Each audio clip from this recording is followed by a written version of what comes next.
Our first step is going to be to remove the tunnel braces in order to drop the exhaust.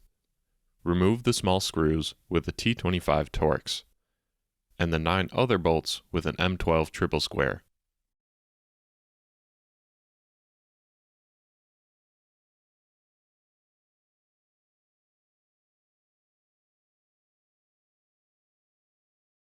Then remove the remaining T25 screws that hold the splash shield to the heat shield.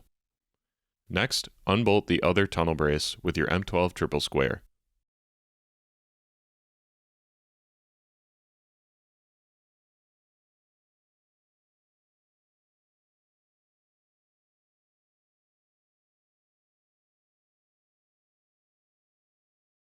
Separate it from the heat shield above.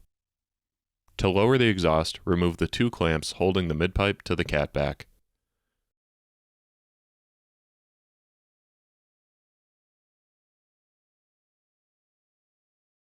Pull the upper heat shield out. Slide the exhaust off of the rear hangers.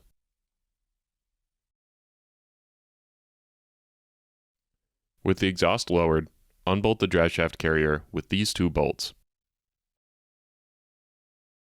Next, you'll need to cut the OEM carrier off. 1 cut should be enough. Then, use a razor blade to cut all the way around and remove the frame from the rest of the bearing.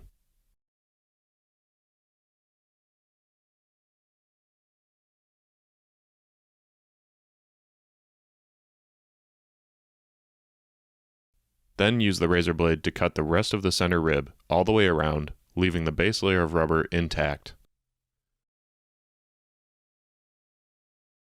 This is about how you want your bearing to look before installing the JXB carrier.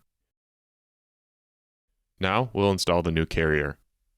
Take the bottom half, put the bushing on it, and put it up under the bearing, with the text facing the front of the vehicle.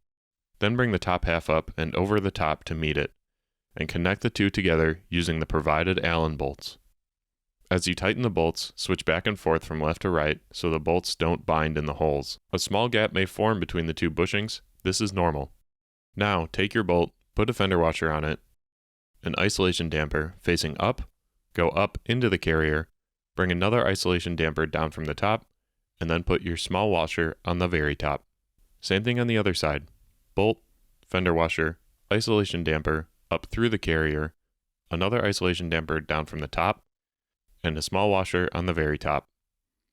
Thread the bolts into the body and tighten them each to 19 Newton meters. Then reinstall everything and enjoy your new JXB driveshaft carrier.